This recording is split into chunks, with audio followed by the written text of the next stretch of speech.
Fala, turma, boa noite, beleza? Boa noite, Samuel. Estamos entrando aí, Vitória. Beleza, Vitória? Boa noite. E aí, pessoal, estamos escutando bem aí? Se me ouvindo bem aí, dá um joinha pra mim aí, por favor.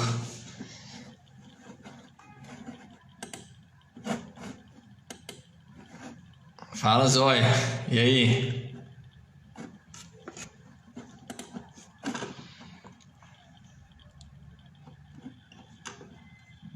Boa noite, pessoal. Beleza? Tudo bem? Valeu, Carolina. Obrigado aí. Pessoal, hoje a gente vai fazer um formato um pouco diferente da live aqui.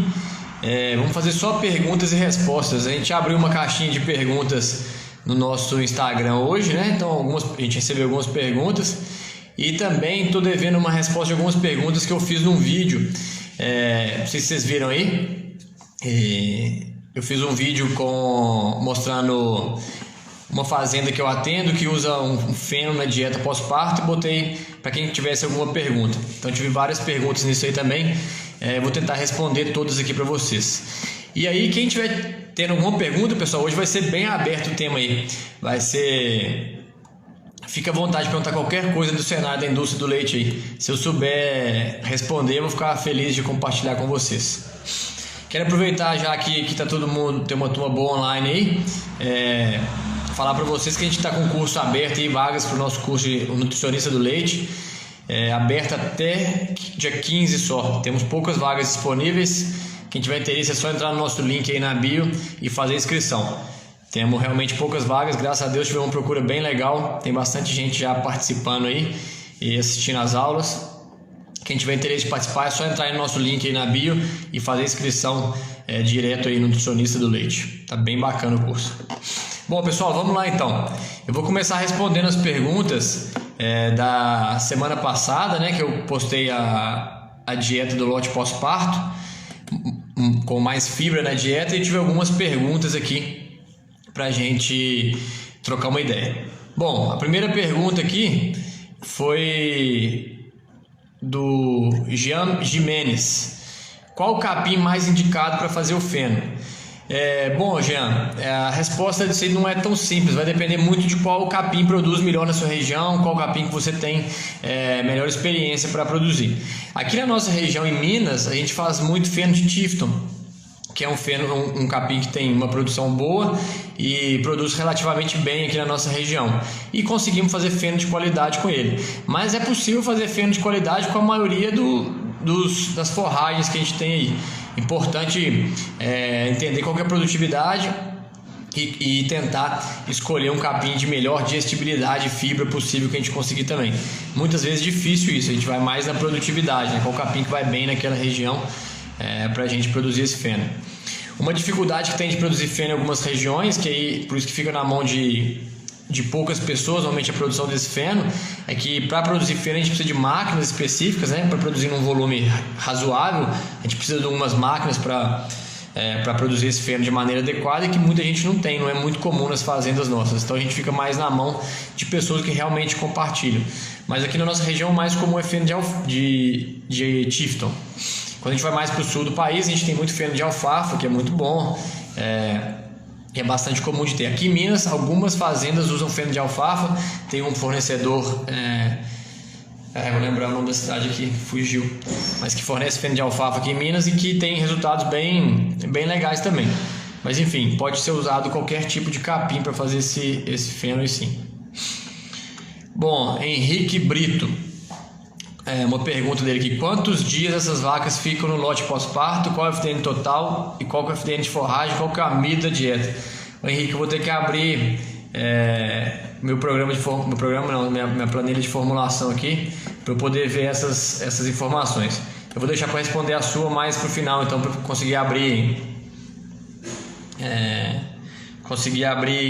essa planilha aqui para você. Uma coisa que eu posso dizer aqui quanto aos dias que elas ficam no dia pós-parto, elas ficam no máximo 21 dias pós-parto, a não ser que tenha uma doença concomitante, né? A vaca tá manca, muito ruim, teve um deslocamento de abomaso, alguma coisa grave assim, que é para ela ficar mais tempo, mas eu não gosto de deixar mais que 21 dias porque normalmente a gente faz uma dieta um pouco mais controlada no pós-parto.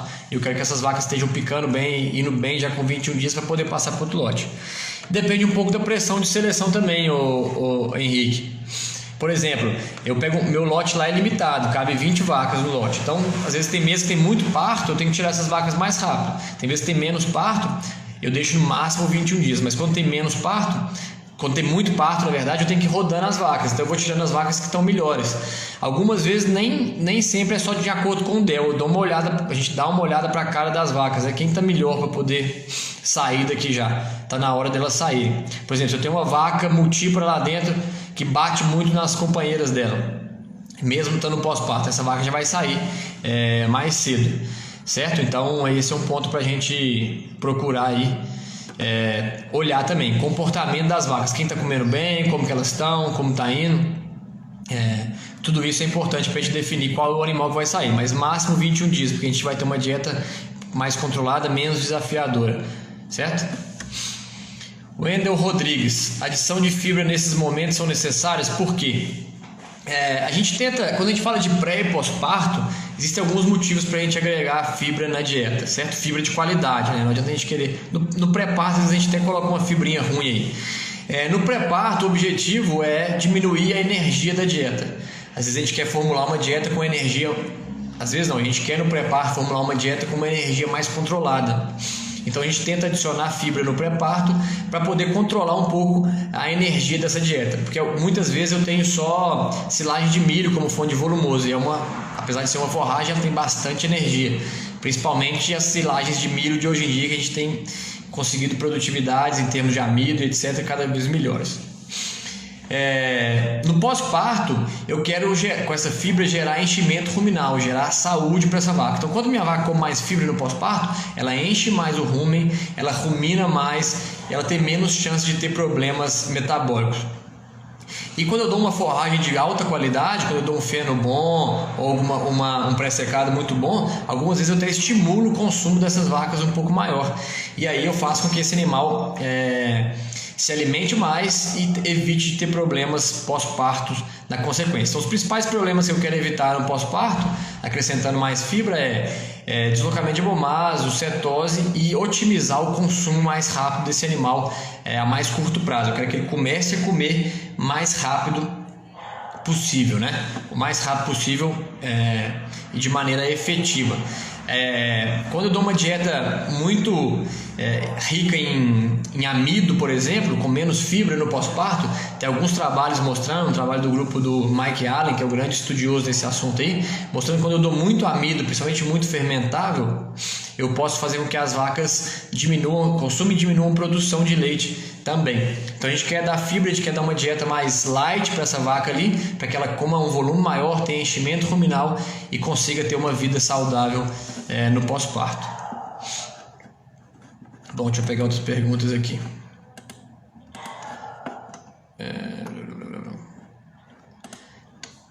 Tem como balancear, Neto Rodrigues, tem como balancear a ração das vacas se eu te passar os ingredientes que tem disponível? Neto, a gente tem no nosso curso, a gente vai sortear algumas dietas de alguns alunos para poder avaliar e formular. Se quiser, a gente pode fazer isso também lá, mas aqui eu não consigo formular uma dieta para todo mundo, beleza? Bom, mais umas. Se eu não der uma boa quantidade de fibra, as vacas pré-parto podem aumentar o risco de doenças? Samir, pergunta do Samir Amaral. Bom, no pré-parto, o objetivo de aumentar a fibra é isso que eu falei antes, diminuir a energia da dieta, né? A energia que essa vaca está comendo. Essa vaca no pré-parto, a gente quer que ela tenha uma energia controlada. Tem vários trabalhos aí na literatura mostrando que eu não preciso dar muita energia para os animais no pré-parto e muitas vezes pode ser até maléfico dar muita energia para eles no pré-parto. Então eu dou uma quantidade de fibra maior também no pré-parto para evitar uma dieta com alta caloria. Isso vai diminuir o risco de doenças pós-parto com certeza. Pergunta do Renan Rezende 98. Pré-parto, devo colocar mais energia ou mais proteína para as vacas como concentrado? Pessoal, se tiverem mais dúvida aí, pode ir mandando para a gente aqui no pelo Instagram mesmo aqui no ao vivo, que eu vou respondendo também. Essas perguntas foram enviadas mais cedo, mas pode mandando aqui que eu vou respondendo também. Então a pergunta do Renan Rezende, de 98, é: se no pré-parto deve colocar mais energia ou mais proteína para as vacas como concentrado? Em geral, no pré-parto a gente vai usar um concentrado mais proteico, principalmente quando eu tenho uma dieta à base de silagem de milho, né? Então vai entrar pouca coisa de energia a mais no meu concentrado. Agora, quando eu tenho uma dieta à base, por exemplo, de capim, aí eu tenho que ter uma dieta com mais energia também no concentrado. Então o correto é balancear bem a energia e proteína, certo? A gente busca como fonte de proteína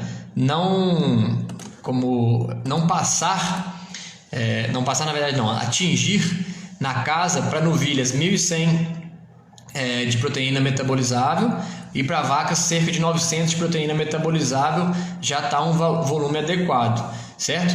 Então, quando você formula para vaca e novilho junto, a gente sempre vai trabalhar mais na casa dos 1.100 aí, para a gente conseguir ter bons resultados para esses animais. Mas se eu trabalhar com lotes de vacas separadas de novilha, eu posso inclusive trabalhar com menos proteína metabolizável, mas na casa de 900 também. E é interessante, pessoal, que algumas vezes, para a gente aumentar a proteína metabolizável, o caminho é aumentar um pouco de amido no rumen, né? Porque eu preciso de ter a proteína metabolizável, é composta pela proteína endógena, pela proteína bacteriana ou microbiana, certo? Pela proteína não degradável no rumen. Então, algumas vezes a maneira de aumentar a proteína metabolizável numa dieta pode parecer um pouco controverso, não é colocar soja, às vezes eu coloco um pouquinho de milho, dependendo da dieta, certo? E eu aumento a proteína metabolizável. Por quê? Porque eu tenho lá nitrogênio livre no rumen, coloco um pouco mais de esqueleto de carbono, que é amido, e acaba formando a proteína metabolizável ali. Então tem uns trabalhos, uma meta-análise bem bacana do Eduardo Santos, mostrando que proteína metabolizável para vacas pode ficar na casa de 900 e para novilha na casa de 1.100, certo? Nós não vamos trabalhar muito fora disso. Então eu vou formular meu concentrado. A pergunta é se meu concentrado tem que ser mais proteico ou mais energético. Eu vou formular meu concentrado para que ele chegue nesses níveis.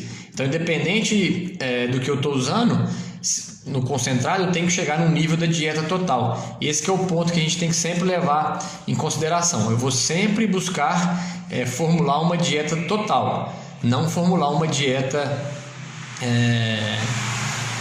só baseada num concentrado. Eu tenho que uma dieta total é formulada com base no concentrado mais na forragem. E a quantidade que a dieta deve ter, falando de energia, certo? Pensar em amido, ela vai variar de 15% a 18% de amido, uma dieta pré-parto. E eu vou trabalhar entre 1,42 e 1,45 megacalorias por quilo de matéria seca, certo? Essas vacas vão comer mais ou menos 17 megacalorias por dia. Porém, quando eu trabalho só com silagem de milho como fonte de volumoso, é difícil eu chegar nesses valores. Eu vou acabar passando um pouquinho mais e tendo mais megacalorias disponíveis para minhas vacas. E um ponto importante quando a gente pensa em dieta e energia no pré-parto, essas vacas não vão engordar muito naquele momento do pré-parto, né? Porque eu estou falando de 20 dias, 30 dias, então não tem muito tempo dessas vacas para elas engordarem nesse momento, certo? Então a gente vai trabalhar pensando numa energia controlada, mas não porque ela vai engordar, mas também por isso, mas porque eu quero um metabolismo mais eficiente dessa vaca antes do parto. Mas em 20 dias só ela não engorda, certo? Normalmente o problema de vaca gorda é um problema na lactação, um problema de reprodução ou algo assim.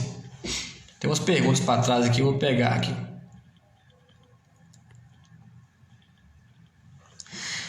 Couto aqui. Lucas, boa noite. No pré-parto, como você trabalha os níveis de cálcio da dieta? Boa pergunta. Essa é uma pergunta que eu sempre recebo e tem direto aí pra gente, né? A literatura hoje não é muito... Quando a gente está pensando em hipocalcemia subclínica e melhorar isso, a literatura hoje não é muito clara se a gente tem que usar cálcio alto ou baixo. Existem duas vertentes, uma vertente que fala, não, use cálcio baixo porque vai melhorar as condições da sua vaca, e a outra vertente fala, usa cálcio alto porque vai melhorar as condições da sua vaca. E na verdade esse número funciona bem, por exemplo, quando eu trabalho com hipocalcemia clínica. Quando eu quero evitar a hipocalcemia clínica, eu tento tirar o máximo de cálcio da dieta das minhas vacas, que ajuda a diminuir a hipocalcemia clínica. Mas quando a gente fala de hipocalcemia subclínica, esse número não é concreto ainda, a gente não sabe qual é o número. Então quando você faz uma dieta aniônica correta, a resposta é, independente do nível de cálcio que você usar, você vai ter bons resultados. Por quê? Porque a gente, aqui no Brasil, a gente não consegue trabalhar com níveis de cálcio baixíssimos, porque na nossa dieta base, a gente vai ter mais ou menos, sem adicionar nada de cálcio por fora, a gente vai ter mais ou menos 0,6, 0,7 de cálcio já, 0,6 a maioria das dietas. Vão estar aí, varia um pouco de região para região. Vão estar mais ou menos com 0,6% de cálcio na dieta pré-parto já. Então não dá para eu abaixar disso, porque meus ingredientes já estão com isso. Eu não necessariamente tenho que colocar mais cálcio na dieta. Existem vários trabalhos mostrando isso. Tem um trabalho bem grande feito pelo pessoal da Universidade de Cornell, se não me engano. Depois eu preciso checar se é de Cornell mesmo, mas eu tenho os trabalhos aqui. Mostrando assim, eles compararam cálcio, 2% da dieta de cálcio ou 0,4% em vários parâmetros. E a resposta foi assim: independente do nível de cálcio que foi utilizado, quando você usava uma dieta aniônica correta, o resultado era muito semelhante, tanto em produção de leite como doenças metabólicas, enfim. A resposta então resumida disso é que não tem um número corretíssimo de cálcio para se usar hoje em dia. E eu trabalho ao redor de 1% de cálcio na dieta pré-parto, mas é um número que não tem assim muito claro qual que é. A literatura não deixa muito claro para a gente qual que é o correto a se usar pensando em melhorar a hipocalcemia subclínica. Bom, pergunta do Vinícius aqui. Boa pergunta. Qual principal indicador você usa para a gestão do manejo nutricional? Bom, pergunta meio ampla aqui do Vinícius, mas eu vou responder a pergunta que talvez seja uma das coisas, para mim, a coisa mais importante numa fazenda a ser mensurada e a coisa mais deixada de lado para mensurar, é consumo de matéria seca. E isso para mim me ajuda muito a falar se o meu manejo nutricional está adequado. Então é um indicador muito simples que me ajuda demais a entender qual direção minha fazenda está tomando, né? Quanto que minhas vacas estão comendo. Se eu não souber quanto minhas vacas estão comendo, como que eu formulo uma dieta? Como que eu sei se o meu manejo nutricional é adequado? Então esse é o principal indicador. Eu não sei se seria nesse sentido que você está perguntando isso, mas para mim o principal indicador de qualquer fazenda quando a gente vai falar de manejo nutricional é consumo de matéria seca.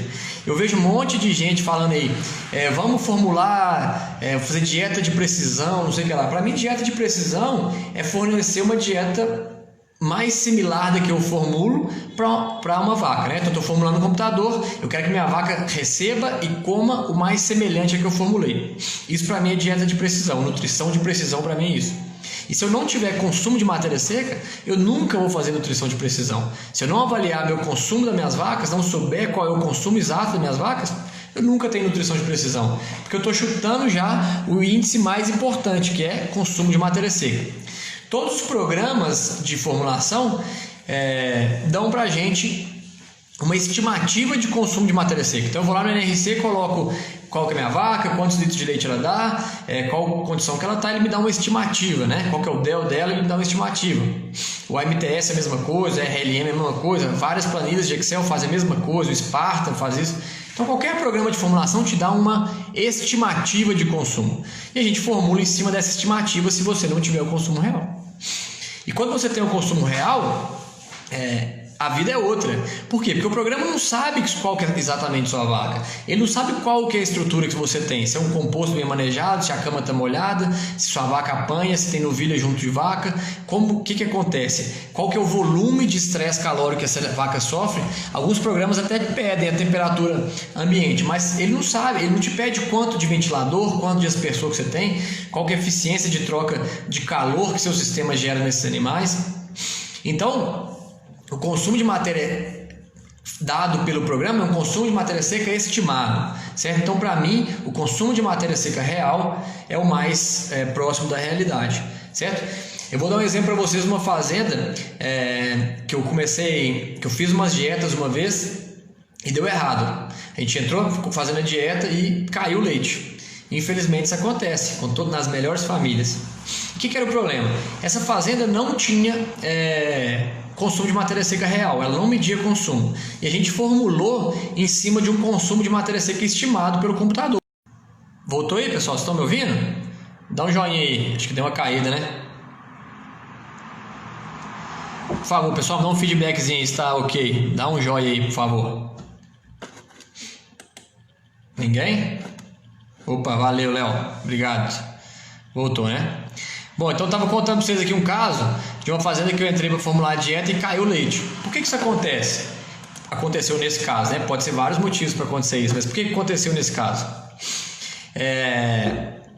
Porque nessa fazenda ela não tinha consumo de matéria seca real. Então a gente teve que formular com consumo de matéria seca estimado, certo?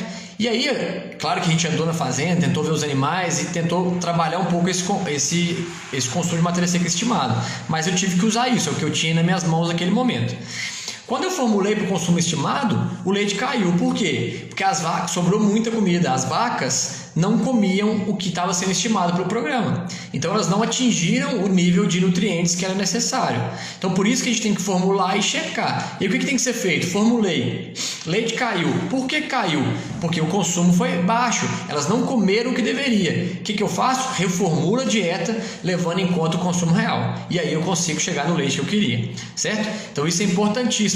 Porque se minha vaca está comendo menos do que ela deveria comer pelo consumo estimado, eu tenho que aumentar a densidade de nutrientes dessa dieta, senão eu não vou atingir a demanda que ela quer. Então, muito importante, sem dúvida nenhuma, principal número que eu acho que a gente tem que olhar numa fazenda como nutricionista é consumo de matéria seca. Pessoal, e para quem está me ouvindo aqui, essa é uma dica para vocês, quem trabalha no campo, meçam o consumo de matéria seca. Se vocês medirem o consumo de matéria seca, vocês estão na frente de mais da metade das outras pessoas no campo, porque tem muita gente por aí que não mede e que não quer saber. Dá um jeito de fazer. Toda fazenda é possível medir. Aquela frase, feito é melhor que perfeito, eu gosto de sempre usar. Algumas vezes a gente não deixa para não fazer o mais ou menos, a gente não faz alguma coisa. Então se virem, dá para fazer. Dá para medir no balaio, no carrinho de mão, numa balança manual, no vagão, super moderno. De qualquer jeito dá para a gente medir isso. Tem maneiras para a gente conseguir contabilizar isso. Bom, pessoal, vou voltar aqui para umas perguntas que a gente tem aqui que foram mandadas para a gente aqui.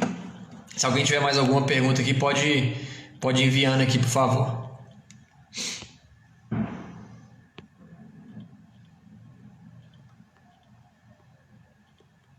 Bom, tem uma outra pergunta aqui do Jader, e com relação à proteína metabolizável no pós-parto, quais valores?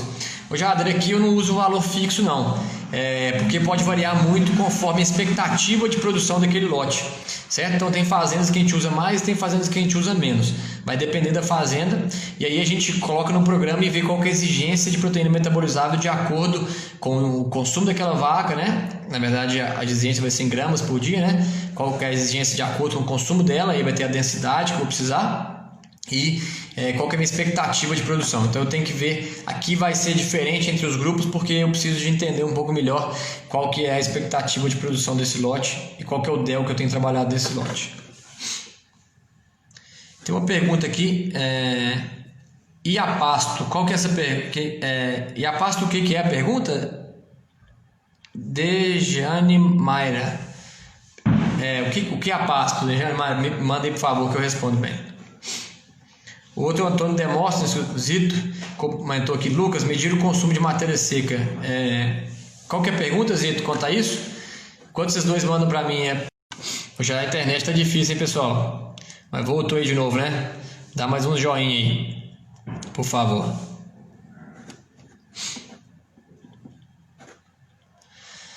Bom, beleza. A pergunta é como medir o consumo de matéria seca a pasto. Boa pergunta. A gente, numa fazenda comercial, a gente nunca vai ter certeza do consumo de matéria seca a pasto, certo? A gente tem umas estimativas. Então tem maneiras da gente, tem uns quadrados que o pessoal joga, estima quanto de matéria seca tem naquele pasto, certo? Antes das vacas entrarem, depois eles jogam de novo os quadrados lá e medem quanto que sobrou, qual que é o resíduo da pastagem, certo? Aproximado, e com isso, por diferença, tem quanto que aquele lote de animais comeu, aproximadamente, certo? Então um número bem aproximado, que a gente não vai ter esse número real muito fácil. Na pesquisa, existem alguns marcadores de consumo, certo? Alguns pesquisadores usam marcadores de ingestão e aí conseguem ter uma informação mais próxima de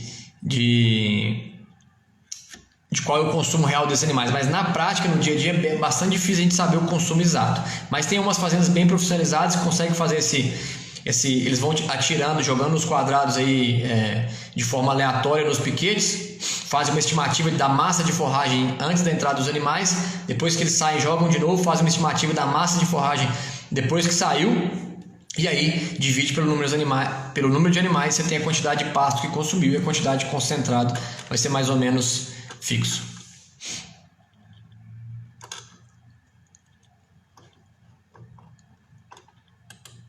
Bom, vou passar para algumas perguntas que a gente tem aqui. Estou recebendo outras perguntas aqui no ao vivo, daqui a pouco eu volto nelas. Eu vou só passar por umas perguntas que a gente já tinha recebido aqui. Bom, Mirela Guerra, predição de consumo de forragem, 1% do peso vivo do FDN de forragem, isso. A predição de consumo é que a vaca vai comer cerca de 1% do FDN de forragem, certo? Mas em trabalhos vi 1,5%, é possível? Mirela, aqui no Brasil eu acho bastante difícil a gente conseguir chegar nisso, principalmente porque a digestibilidade das forragens é bem mais baixa. Talvez, se você trabalhar, por exemplo, nos Estados Unidos com milho BMR, que tem uma digestibilidade maior, pode ser que você consiga trabalhar nisso, só com gramíneas temperadas, de alta digestibilidade, mas mesmo em gramíneas com alta digestibilidade, a gente vai trabalhar ao redor de 1,2. 1,5 eu acho meio alto, mas pode ser que seja em alguma forragem que tem uma digestibilidade da FDN bastante alta. Bom, vamos ver algum mais relacionado na área aqui. Breno, para exigência de minerais, você utiliza na prática os ajustes propostos pelo WISE? Eu não uso o que o NRC recomenda para minerais, eu uso os ajustes recomendados pelo BioWise, que é o autor do NRC 2001 e vai ser o autor do próximo NRC também. Então, com certeza eu sigo o que ele fala e tem algumas tabelas já que ele mostra aí para a gente alguns ajustes recomendados. Acho que se o Breno está participando com a gente lá no curso, né, Breno? Você vai receber esses ajustes aí logo. Heitor Vinícius, quais são as exigências nutricionais de uma vaca de uma produção média de 30 litros? Essa é uma pergunta difícil de responder aqui, Vinícius, Heitor. A gente precisa de colocar mais informações, né? De peso vivo também é importante, dias em lactação, e aí vai estar difícil essa internet hoje, hein? Tá fácil não. A internet tá caindo aí toda hora, desculpa aí, pessoal. Então, para a gente conseguir fazer uma exigência nutricional mais adequada, dá para a gente ficar aqui o dia inteiro discutindo, abrir um programa de formulação e conversar um pouco mais sobre isso. Não vamos entrar muito nesse mérito aqui, porque senão a gente não responde a outras perguntas. Outra do Vinícius Heitor, que também é correto fornecer mineral para as vacas no pré-parto, já com dieta acidogênica sem pasto? Bom, Vinícius, na sua dieta acidogênica, você já vai estar fornecendo um mineral para ela. Então, na vaca pré-parto, não tem necessidade de se fornecer mineral livre de consumo no coxo. Todo mineral é forçado na dieta total. Então, você vai fazer uma dieta total acidogênica. Uma parte do mineral é a base acidogênica, né, que é o cloro e enxofre, e o resto do mineral é o que a gente vai usar, microminerais, vitaminas, etc. Alguns outros macros importantes. Então, a vaca no pré-parto não precisa de mineral à vontade no coxo. O consumo dela é forçado. Vacas em lactação, eu também não uso mineral disponível no coxo o tempo todo.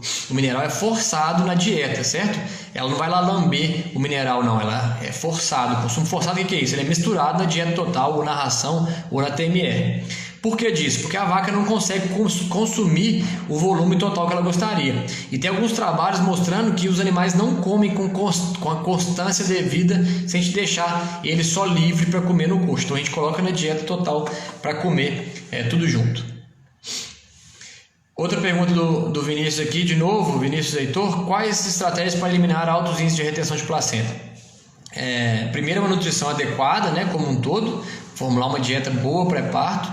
Segundo, ter uma dieta acidogênica bem feita, bem trabalhada e conforto para esses animais. Esses 3 pontos aí, você vai diminuir muito a retenção de placenta na fazenda. Conforto, dieta acidogênica adequada e outros níveis de minerais e vitaminas também adequados. E proteína e energia também, obviamente. Bom, deixa eu pegar umas aqui do ao vivo aqui.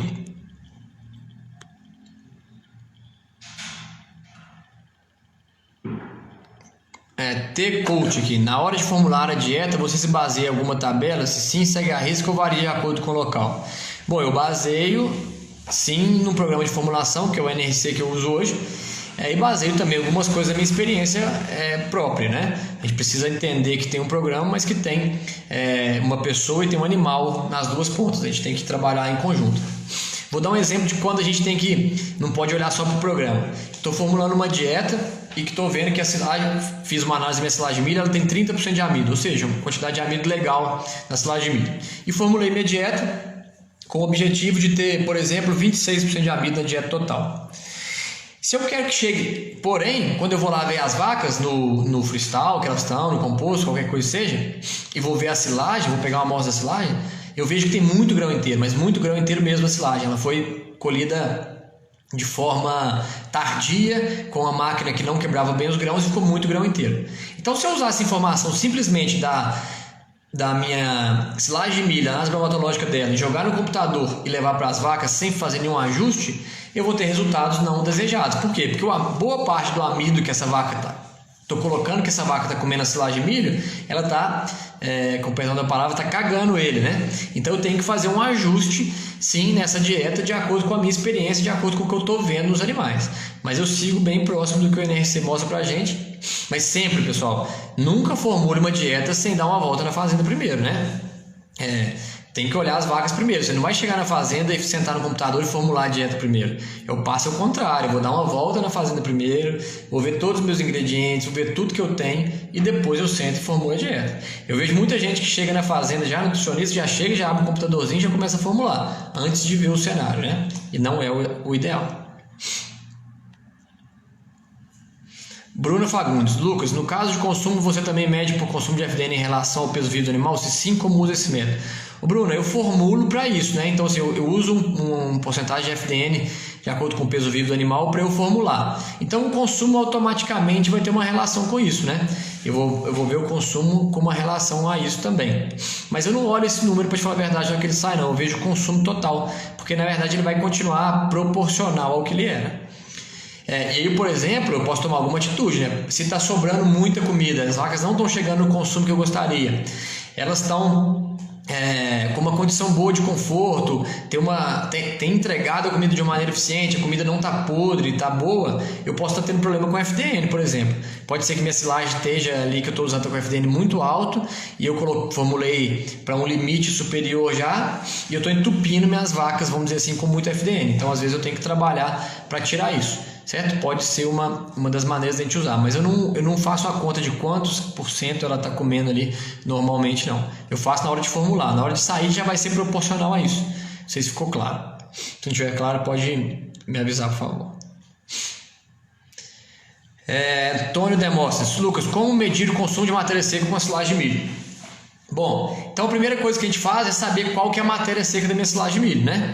Eu sei que você também está matriculado no curso lá. Eu tenho um dos módulos que eu ensino a medir matéria seca, certo? Então é bem simples, mas é importante demais a gente saber qual que é a matéria seca do silo, né? Do silo, da forragem em questão. Então você vai calcular quantos quilos, qual que é a matéria seca da sua silagem de milho, vai calcular quantos quilos você botou no lote e vai dividir pelo número de animais. Então vamos pensar o seguinte: a gente tem um lote com 10 animais, só para ficar fácil de fazer as contas aqui. Então tem um lote com 10 animais. E eu coloquei para esse lote 500 quilos de silagem de milho, de matéria natural. Eu tirei lá do silo, do meu painel do silo, 500 quilos e joguei dentro do coxo, certo? Então essas vacas estão comendo 50 quilos de matéria natural de silo, certo? Nesse caso hipotético aqui. Estamos fazendo uma conta hipotética só para mostrar como faz o consumo de matéria seca. Então elas estão comendo 50 quilos de matéria seca. De matéria seca não, de matéria natural. Quanto de matéria seca essa silagem de milho tem? Vamos dizer que tem 30%. Então eu simplesmente multiplico um pelo outro. 50 vezes 30%. Minhas vacas estão comendo 15 quilos de matéria seca por dia de silagem de milho, certo? Nesse caso aqui é um número meio alto, mas é o que nós estamos usando aqui só de hipótese. Então, o que é importante para medir matéria seca? Consumo de matéria seca. Eu tenho que saber qual que é a matéria seca da minha forragem. Tenho que saber quanto eu coloquei no coxo de matéria natural e o número de animais. Baseado nisso, é só eu multiplicar a porcentagem de matéria seca pelo volume que eu coloquei no coxo e dividir esse valor pelo número de animais. Aí eu vou ter o consumo de matéria seca individual, médio do lote. Desculpa aí, pessoal.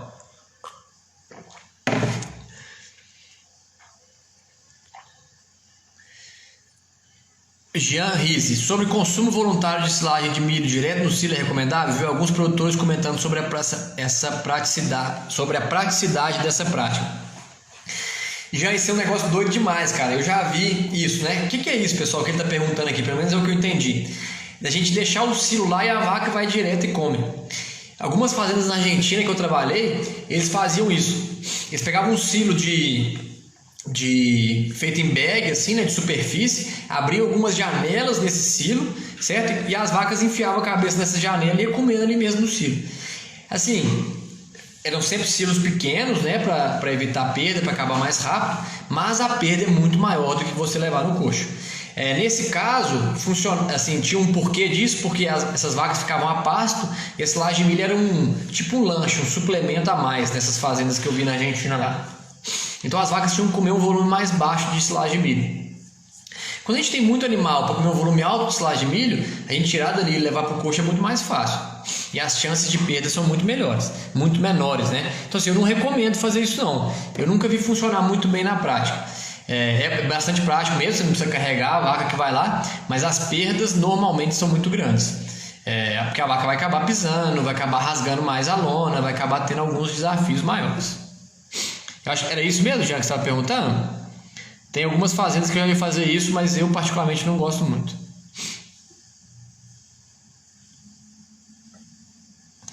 Você não estando na fazenda todos os dias, pergunta a Luana. Você não estando na fazenda todos os dias, como organiza para esse consumo de matéria seca ser medido, com qual frequência? Bom, Luana, eu infelizmente não consigo estar em nenhuma fazenda todos os dias, até é bom demais. Quando você é nutricionista de uma fazenda só e está lá todo dia, é o mundo perfeito, certo?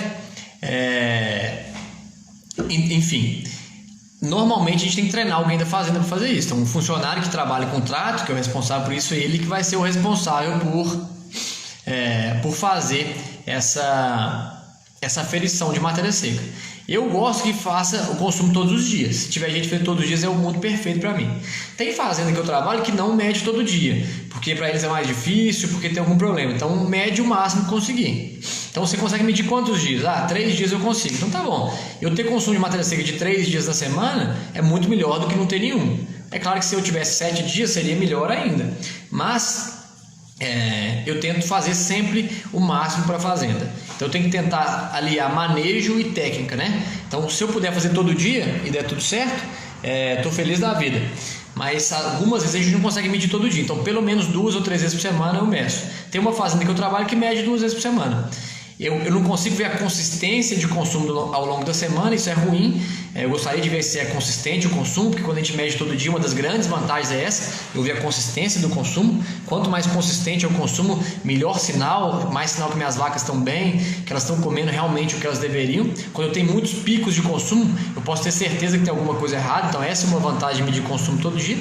Mas quando eu meço 2 vezes por semana, eu pelo menos sei em 2 dias da semana se está havendo alteração, está sendo mantido algum padrão e sei quanto realmente essas vacas estão comendo, certo? O Cezinha tá aí, Feedlot Nutrition. Pessoal, para quem gosta de gado de corte, segue o perfil lá do Feedlot Nutrition Brasil. O Cezinha que trabalha nele lá, ele é fera no gado de corte, não é porque ele é meu amigo não, mas ele é muito bom de serviço. E tem muita informação bacana no perfil dele lá. Segue lá quem gostar de gado de corte também. Samuel Paiva, na Penn State você multiplica a porcentagem da caixa de 8 mm pelo FDN volumoso ou segue outro método? Eu normalmente não faço isso não, Samuel. Tem algumas pessoas que fazem isso, algumas linhas de trabalho que fazem isso, que até avaliam separado o FDN de cada caixa, né? Mas eu não consigo avaliar separado o FDN de cada caixa em geral não. Eu tento buscar um volume, uma porcentagem adequada em cada uma das peneiras da dieta total, tentando ter uma saúde dessas vacas, e fico muito de olho em fezes, muito de olho em gordura no leite. Isso tudo me dá bastante sinal se a dieta vai estar saudável ou não. Eu prefiro ficar bem de olho nisso.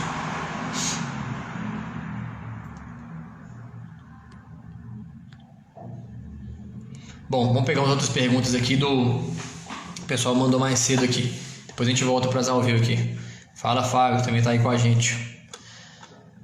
Deixa eu pegar mais uma aqui, pessoal.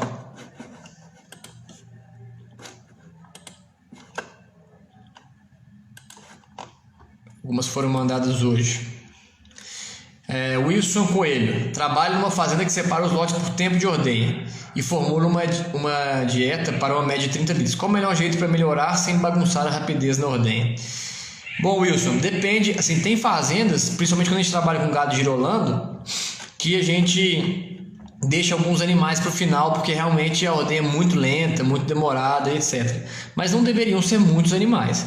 Se você está formulando muito para isso, está dividindo muito lote por tempo de ordenha, você vai perder precisão na hora de formular a dieta. Seu desvio padrão vai ser muito alto. Eu acho que o Wilson também está com a gente no curso, né, Wilson? Lá no curso eu ensino a agrupar, fazer agrupamento e mostrar sobre o desvio padrão, né? Então, quando você separa por outras coisas, não ser produção de leite, etc., separa por CCS, por velocidade de ordenha, você começa a ter um desvio padrão muito alto. Ou seja, você vai ter que fornecer mais dieta do que você deveria fornecer, você vai ser menos assertivo do que se você tivesse um lote mais homogêneo. Aí depende do tamanho da fazenda. Tem fazendas que... o Wilson aí, ó. Beleza, Wilson? Tem fazendas, por exemplo, eu vou te dar um exemplo aqui da minha fazenda. Eu tiro leite aproximadamente 40 vacas meio sangue. E sempre tem 3 ou 4 vacas que são bastante duras para descer leite. O que eu faço com essas vacas? Elas entram no lote normalmente, que elas vão estar, mas eu coloco uma fitinha no pé delas que eu deixo elas para o final, certo? Elas vão entrar sempre no final na ordenha. Uma outra opção, se o cara der conta de fazer isso, depende de cada fazenda, se for pequena a fazenda dá conta, ele encosta essas vacas em algum lugar e ordenha no final. Aqui em casa eu ordenho elas sempre no final de cada grupo. E acaba que eu consigo não atrasar muito a ordenha, não. E sempre tento deixar esses animais juntos, né? Agora, assim, dividir por velocidade de ordenha, só se for um negócio que vai me perder muito tempo. Porque, assim, e fazer uma continha, Wilson, assim, de quanto tempo a mais eu gastaria se esses animais estivessem no meu lote? Eu gastaria meia hora a mais. Então eu prefiro gastar meia hora a mais de ordenha e ter uma distribuição de lote adequada, ou prefiro gastar meia hora de ordenha a menos e ter uma distribuição de lote inadequada. E a outra pergunta é, quanto que essas vacas estão pesando na minha distribuição dos lotes? Né? Porque a gente pode ter uma vaca de ordenha lenta que está dando 40 litros e uma vaca de ordenha lenta que está dando 10. Então eu acredito que separar grupos por isso costuma complicar bastante. É interessante tentar pensar outras ferramentas e outras maneiras de dividir esses animais. É claro que tem fazendas e fazendas, né?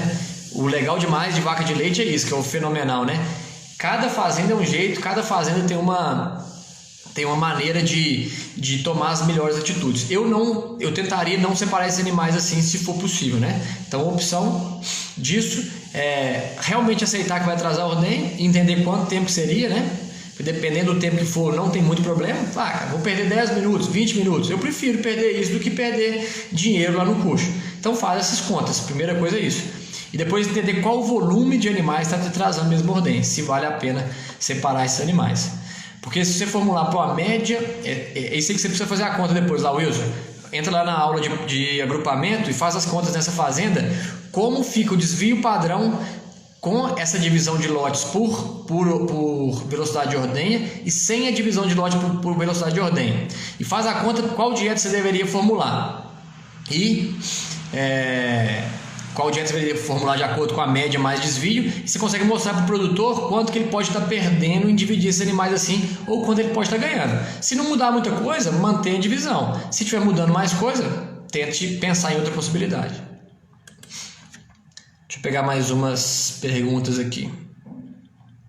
Outra pergunta do Couto aqui. Lucas, para a dieta da recria, você oferece as sobras dos animais de lactação?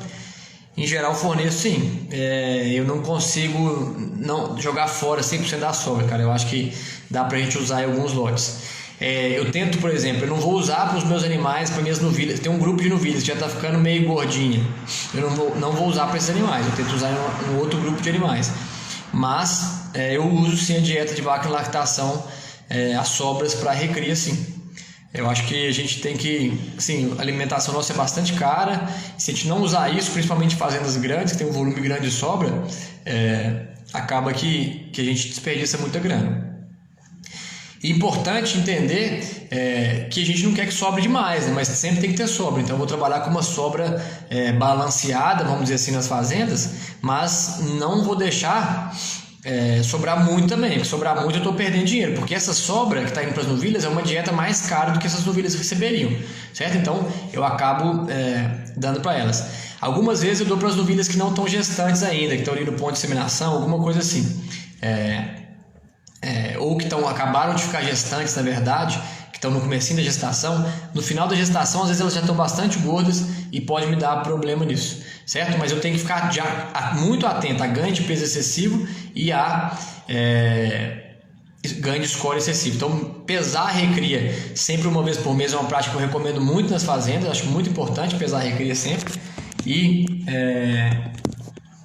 eu acho que a gente tem que ficar de olho nesses números e fornecer para a recria. Você vê que está engordando demais, tome outra atitude, pense em outra coisa. Mas, em geral, todas as fazendas que eu trabalho, esse trato vai para a recria sim. E vai bem.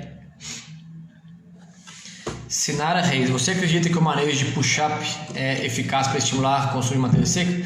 Push-up é empurrar a comida, né, no coxo lá. Com certeza é eficaz sim. Tem vários trabalhos mostrando que empurrar a comida mais vezes por dia ajuda no consumo de matéria seca sim. Por dois motivos. Um é porque você deixa a comida mais fácil para os animais terem acesso.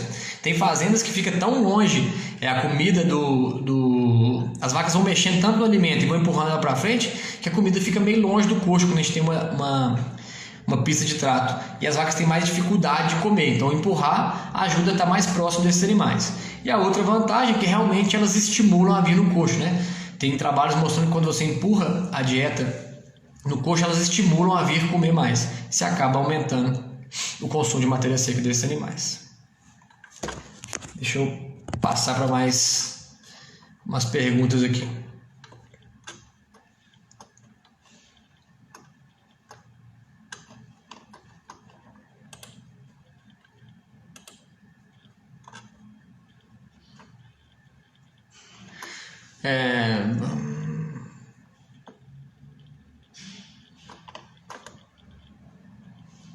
Uma pergunta aqui bem boa e bem holística, assim, né? Qual a sua opinião sobre a variação do preço do leite? O que podemos fazer para termos mais segurança?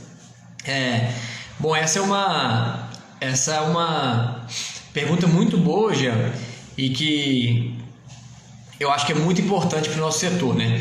Todo mundo que trabalha com nutrição ou reprodução, qualquer parte da fazenda que você trabalhar, você tem que saber o preço do leite que seu produtor está recebendo. Você tem que estar por dentro disso. Eu vejo que muito técnico não sabe. Por que você tem que estar por dentro? Cara, porque se eu não souber quanto meu produtor está fazendo de dinheiro, eu não sei como é que eu vou formular bem a minha dieta, não sei como trabalhar bem nessa fazenda. Então, estar ligado nas finanças da fazenda é muito importante. E, infelizmente, a gente tem uma grande variação de preço de leite, sim. Nosso consumo de leite é muito interno, né? Então existem variações de consumo interno de acordo com economia, enfim, que não estão nas nossas mãos. E tem também uma justificativa que assim, a gente tem poucos compradores de leite em geral, né? Apesar de ter muito laticínio, os laticínios mais fortes que compram a grande maioria do leite não são muitos. Então acaba que existe uns preços muito similares aí no mercado. Eu acho que a principal maneira da gente trabalhar com mais segurança é trabalhar com um contrato baseado em algum indexador. Eu particularmente aqui trabalho com uma indústria de laticínios num formato que eu gosto bastante. Eu tenho um pagamento onde eu recebo o preço do CPEA de 3 meses atrás, mais qualidade, certo? Então eu tenho um indexador. Então eu sei o preço do meu leite nos próximos 3 meses, porque eu recebo o CPEA de 3 meses atrás mais qualidade. O que vai variar é a qualidade, mas a qualidade não vai variar 10, 15% do preço do leite. A grande base do preço eu já sei. Isso é importante porque, para mim, a maior dificuldade, o maior problema da indústria do leite, e que a gente consegue brigar menos por preços, é porque muitas das vezes a gente entrega o leite, a gente realmente entrega o leite, a gente não vende o leite, né? Eu entrego o leite para um laticínio hoje, começo a entregar, por exemplo, em julho. Eu entrego o julho inteiro para ele, e em agosto ele vai me falar o preço do leite de julho. Então eu entreguei o leite para ele, eu não vendi o leite. Eu tenho muitos amigos da pecuária de corte E quando a gente fala com eles sobre isso, fala assim, cara, a gente vende o leite para o laticínio sem saber o preço. A gente fica sabendo o preço só um mês, às vezes 45 dias depois. Eles falam assim, cara, não é possível um negócio desse. Você conversar sobre isso com uma pessoa que planta milho, que planta soja, café, cara, você vai entregar o seu produto sem saber o preço? Não faz sentido nenhum. Então essa é uma briga grande que eu acho que pode ajudar muitas indústrias do produtor deveria ter. Eu quero saber meu preço no primeiro dia. E o preço real, né? Porque alguns laticínios colocam um preço base lá tão distante do preço real e sempre pagam a mais que isso. Ele fala, seu leite vai ser 90 centavos. E daqui um mês ele vai te pagar 1,30. Porque coloca muito diferente para qualquer mudança que ele fizer ser positiva. Então é importante ter um balizador real. Eu particularmente trabalho hoje com laticínio que eu vendo leite com CPEA, um balizador bom, sério, e que eu gosto bastante de usar, certo? Então eu trabalho com CPEA mais qualidade. Então se vocês conseguirem sempre brigar com o laticínio para fazer um contrato baseado nisso, vai te ajudar muito. Você não tem aquela negociação todo mês, um brigando com o outro, um chorando preço, um discutindo. Eu fui criado na fazenda, meu pai foi produtor a vida inteira e desde menino eu sempre escuto essa briga, né? Não, o leite vai cair esse mês, o leite vai subir. E todo mês muita surpresa. Quando eu fui começar a tirar leite, o que eu mais queria é isso. Eu não quero brigar todo mês por preço de leite, eu quero um contrato. E aí consegui, então eu sei meu preço com 3 meses de antecedência, então consigo planejar minhas coisas e não tem quedas muito bruscas. Isso aí me ajuda bastante. Tem fazendas, por exemplo, que eu vejo aqui que não tem contrato nenhum, que é só fornecimento. A internet também é ruim, voltou de novo. Então tem fazendas que eu vejo que tem uma queda às vezes de 20% do preço de leite de um mês para o outro.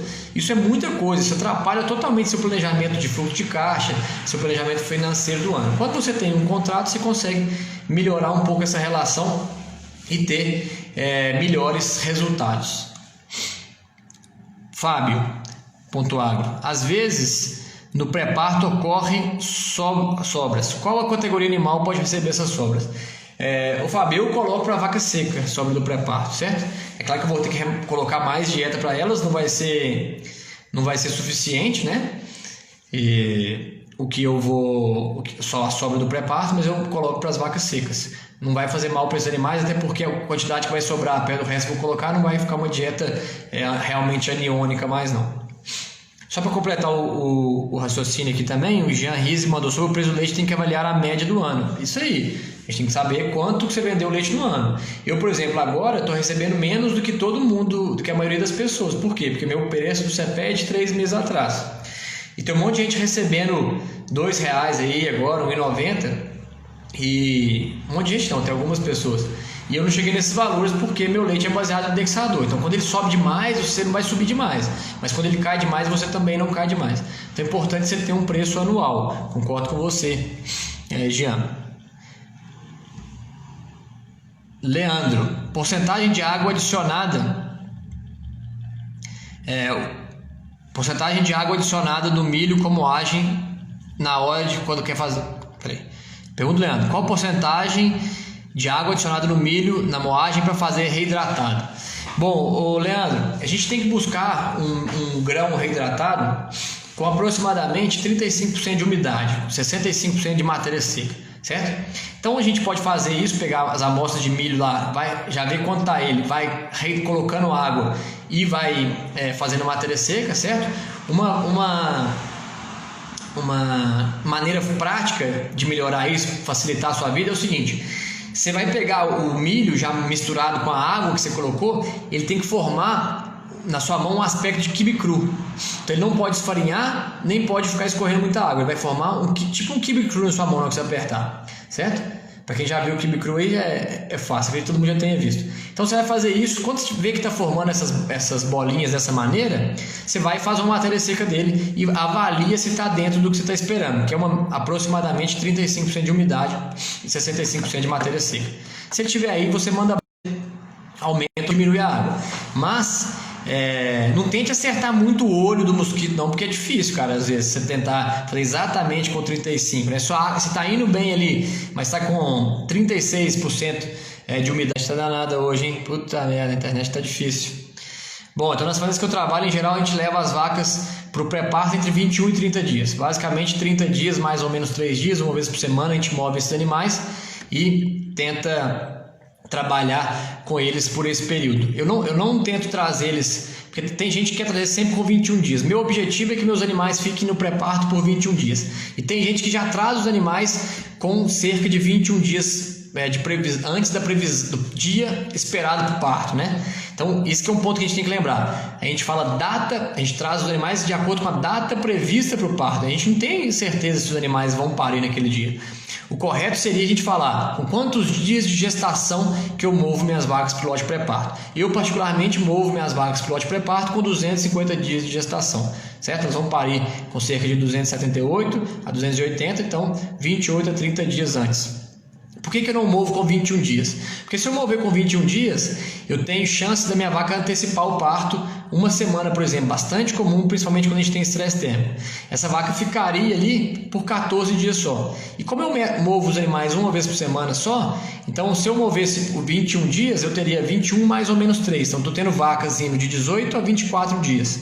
Então os animais de 18 dias, se adiantassem uma semana o parto, ficariam no lote pré-parto só 11 dias. Então eu prefiro mover sempre com cerca de 250 dias, que é 30 dias antes da data prevista de parto. Beleza? Pessoal, com isso nós vamos encerrando por aqui. Agradeço aí todo mundo pela participação. Estamos chegando no final aqui, tá dando o nosso tempo. Obrigadão aí por participar. Segunda-feira estou preparando novidade boa demais para vocês para a próxima live. Daqui a pouco vocês vão ver aí, daqui a uns dias vocês vão ver já as divulgações, mas vai ter um convidado muito especial para a live de segunda-feira. Beleza? Valeu, boa noite para todo mundo aí.